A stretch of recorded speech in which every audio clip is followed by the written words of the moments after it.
अबोली या मालिकेच्या 20 सप्टेंबरच्या भागामध्ये मनवा एका माणसाला भेटायला येते आणि तो माणूस म्हणतो, मॅडम तुम्ही आमचं काम केलंत ना, हे पैसे घ्या आणि आज रात्री काम झालं पाहिजे. यावरती मनवा म्हणते, तुम्ही काही चिंता करू नका, तुमचं काम बरोबर होणार. असं म्हणत मनवा पैसे घेते. त्यावरती तो माणूस म्हणतो, साहेबांनी तुम्हाला सांगितलेलं आहे की त्यांचं काम तुम्ही असं चोख केलं तर तुम्हाला असेच पैसे मिळत राहतील. मनवा म्हणते, हो मी काम व्यवस्थित करणार. असं म्हणत मनवा पैसे घेते. तोपर्यंत नीता लपून छपून मनवाचा व्हिडिओ बनवते आणि मला माहितीच होतं ही मनवा काहीतरी वेगळाच गेम खेळते. आता अबोलीला जाऊन हे सगळं सत्य दाखवते. पण या सगळ्यामध्ये मास्टर माइंड अबोलीचाच हा सगळा प्लॅन असतो. मनवा त्यात सामील असते. नीताला आणि श्रेयसला चक्रव्यूहामध्ये अडकवण्यासाठी रचलेल्या डावामध्ये नीता अचूक अडकते. तोपर्यंत अबोली आता घरी असते आणि तिला आता चहा देत असते रमा. तितक्यात तिथे नीता येते आणि तुम्ही नको त्या माणसाला घरामध्ये ठेवून आपल्या घराचं सगळं भंग करायला चाललेले आहात असं म्हणते. त्यावरती अबोली म्हणते, काय बोलता नीताताई, तुम्ही जे काही बोलताय ते स्पष्ट बोला, तुमचं बोलणं मला काही कळत नाहीये. त्यावरती नीता म्हणते, ती मनवा, तिच्यावरती विश्वास ठेवण्याची तिची लायकी नाहीये. ती श्रेयसची माणूस आहे. श्रेयसच्या माणसाला ती भेटायला गेली होती, त्याच्याकडून पैसे घेतले, त्याचं काम करणार आहे असं म्हणाली. तुला माझ्यावरती विश्वास नाही तर हा तू व्हिडिओ बघ. असं म्हणत ती आता अबोलीला व्हिडिओ दाखवते आणि म्हणते, बघ हा व्हिडिओ बघ, म्हणजे जे काही खरं आहे ते तुला कळेल. असं म्हणत मग मात्र अबोलीला रमा म्हणते, अगं हो की अबोली, हे तर मनवा पैसे घेत आहे. यावरती आता इकडे नीता सांगते, अगं तो श्रेयसचा माणूस आहे, मी त्याला ओळखते ना, श्रेयसचं सगळं मला माहिती आहे ना, त्यामुळे म्हणूनच तर मी सांगते आहे. आता मात्र अबोलीला जराशी शंका येते, म्हणजे ॲक्च्युली हे नाटकच असतं. तोपर्यंत मग मात्र मनवा घरातून बाहेर येते, बाहेरून आत गेलेली येते आणि त्याच वेळेला इकडे आता अबोली तिला अडवते. मनवा थांब, कुठे गेली होतीस तू? यावरती मनवा सांगते, काही नाही वहिनी, माझं काम होतं. यावरती अबोली म्हणते, काम? कसलं काम? मनवा म्हणते, होतं माझं काहीतरी काम, आणि मनवा निघून जा. आता इकडे नीता म्हणते, बघितलंस, तिने सांगितलं का काही काम होतं ते? तिनं हे सगळी कारस्थानच करत आहे. त्यामुळे तू एक गोष्ट लक्षात ठेव, या सगळ्यामध्ये मनवावरती लक्ष ठेव, ती श्रेयसचीच माणूस आहे. रमा म्हणते, अबोली मला तर काही कळतच नाही आहे गं. तोपर्यंत अंकुश घरी येतो आणि तो म्हणतो, अबोली अगं आत्ताच मला फोन आला होता हॉस्पिटलमधून, म्हणजे दया डोंगरेच्या बायकोने कालच गच्चीवरून आपला जीव देण्याचा प्रयत्न केलेला आहे. अबोली म्हणते, काय?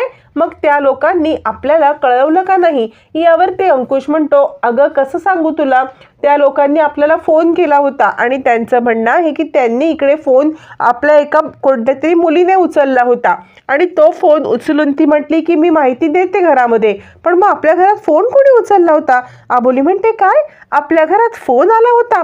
मग आता हा फोन कुणी केला, काय केला, ही सगळी चर्चा सुरू होते. रमा म्हणते, नाही ग, म्हणजे मी तर असा कोणता फोन उचललाच नाही. यावरती मग मात्र नीता म्हणते, नाही मला तरी कसं माहिती असणार ह्या फोनबद्दल? राघू सुद्धा म्हणते, मला पण माहिती नाही. आता इकडे मनवा सुद्धा म्हणते, मला माहीत नाही. मग मात्र आता अबोली म्हणते, सर आपण उगाचच इथे वेळ वाया घालवण्यात काही अर्थ नाही आहे, आपण एक काम करूया, आपण ताबडतोब तिला भेटायला हॉस्पिटलमध्ये जाऊया. असं म्हणत अबोली आता मात्र तिला भेटण्यासाठी हॉस्पिटलमध्ये जायला निघते. सगळेच जण निघतात. क्रिश म्हणतो, मी पण येतो. त्यावरती अबोली म्हणते, मनवा अगं तू येत आहेस ना? यावरती मनवा म्हणते, नाही वहिनी, सध्या तरी मी येत नाहीये, माझं काम आहे. अबोली म्हणते, काम? आत्ता कसलं ग काम? यावरती मनवा म्हणते, हो वहिनी, आहे मला थोडंसं काम. असं म्हटल्यावरती अबोली अंकुश निघतात. मग आता अबोली अंकुशला बाहेर थांबवते आणि ती म्हणते, सर मी तुम्हाला एक गोष्ट सांगू का, हा फोन उचलणारा दुसरा तिसरा कोणी नसून ती आहे मनवा. अंकुश म्हणतो, काय बोलतेस तू? मनवा का हा फोन उचलेल आणि ती खोटं का बोलेल?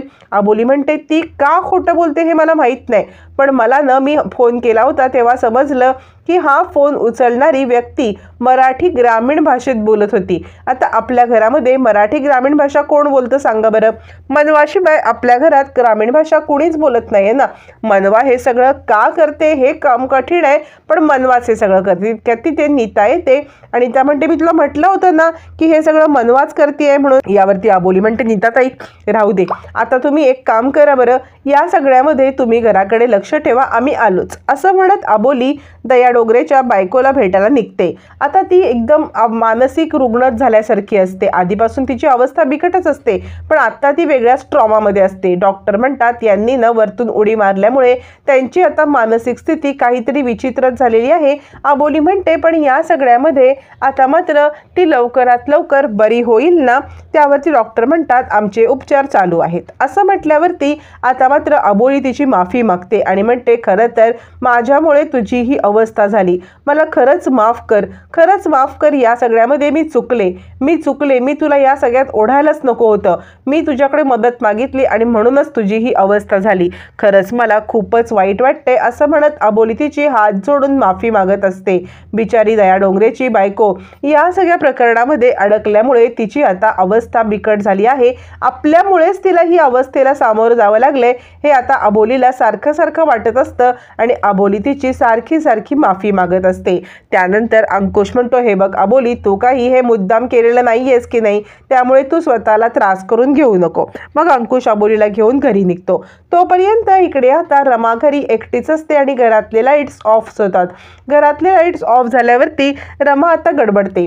गडबडलेली रमा मात्र इकडे तिकडे पाहायला लागते. तर ती राघूला म्हणते राघू अगं लाईट कशा काय गेल्या, काहीच कळायला मार्ग नाहीये की या लाईट गेल्या कशा. म्हणून दोघी जणी इकडे तिकडे पाहायला लागतात. तर तितक्यात दार वाजतं. दार वाजल्यावरती आता इकडे राघू दार उघडते. दार उघडल्यावरती मनवासारखे कपडे घातलेली एक व्यक्ती येते. राघूला एक फाईट देते आणि आता राघू खाली पडते. त्यावरती इकडे आता आवाज ऐकून समोर येते ती म्हणजे रमा आणि म्हणते काय झालं राघू.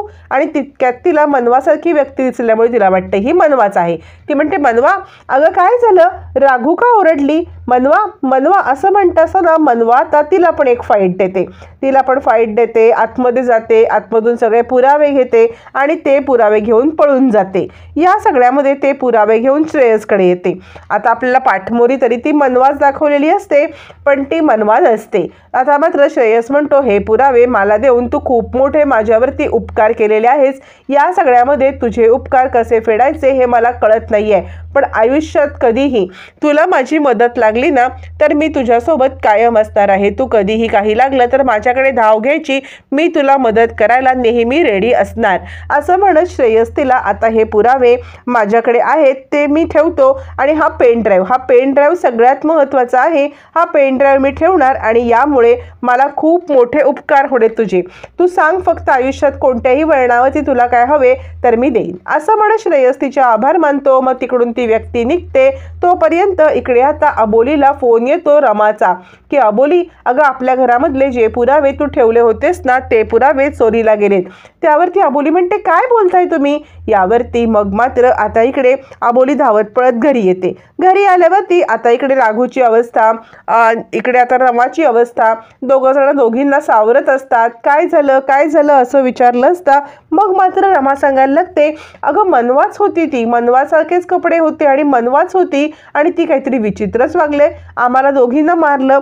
यावरती मग मात्र अबोली आज जाते आणि म्हणते आई अहो इथले सगळे पुरावे गायब आहेत. नीता म्हणते काय पुरावे गायब आहेत, म्हणजे हे सगळं मनवाचंच काम आहे, मनवानीच हे सगळं केलंय. मग मनवा घरी येते. मनवा घरी आल्यावरती नीता म्हणते अबोली आता तू हिला शिक्षा देणार आहेस की मी हिला शिक्षा देऊ. यावरती अबोली म्हणते नीताताई थांबा ना. यावरती नीता म्हणते अजिबात नाही, तूच माझ्या घरचे पुरावे चोरलेस आणि श्रेयसला दिलेस ना. यावरती मनवा म्हणते मी का करेन असं, मी खरंच काही केलेलं नाहीये. यावरती रमा म्हणते अगं पण तुझ्यासारखे कपडे घालून ती मुलगी आली होती इकडे. यावरती मनवा म्हणते माझा चेहरा पाहिलास का तू काकी. त्यावरती रमा म्हणते नाही, म्हणजे खरं तर मी चेहरा नाही पाहिला पण मी असेच कपडे पाहिले. यावरती आता इकडे नीता म्हणते काही नाही चेहरा बिरा झाकून आली असेल. अगं चोराला काय, चोर लपवतच असतो ना चेहरा. असं म्हटल्यावरती मग मात्र इकडे नीता म्हणते काही नाही, हिला आता मीच शिक्षा देणार. माझ्या घर आई आणि बहिणीला मारलंस आणि त्यांना मारून हे चोरून घेऊन गेलीस का. असं म्हणत ती आता मनवाला थोबाडीत मारायला येते. ज्या वेळेला ती मनवाला थोबाडीत मारायला येते त्यावेळेला अबोलीमध्ये येते नीताचा हात धरते आणि नीताला थोबाडीत देते. रमा म्हणते, काय ग अबोली, अगं नीताला का मारलंस तू? म्हणजे या सगळ्यामध्ये मनवाने चूक केले ना, मग तू मनवाला मार ना. यावरती अबोली म्हणते, आई मी तुम्हाला एक गोष्ट सांगू का, या सगळ्यामध्ये नीताताईंचा हा प्लॅन होता, यायचं घरी, माफी मागायची, आपल्या काय कारस्थानं चालते त्याच्यावरती लक्ष ठेवायचं आणि ते सगळं आता पोहोचवायचं. म्हणजे आता इकडे ह्याच्यापर्यंत श्रेयसपर्यंत हा त्यांचा डाव होता आणि त्यांचा डाव यशस्वी त्यांनी केला.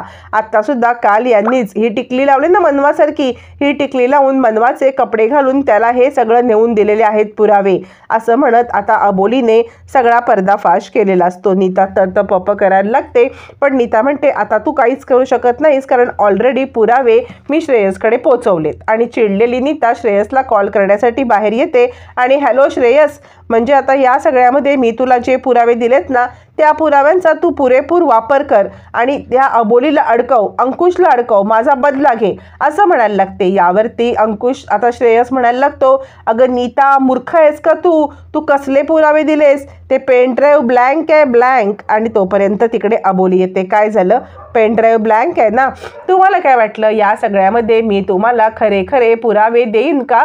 अजिबात नाही, खरे पुरावे माझ्याकडे सेफ आहेत, तुम्ही अडकलायत नीताताई, असं म्हणत आता मात्र अबोलीने खूप मोठा खुलासा करत नीताला तिची लायकी दाखवलेली असते.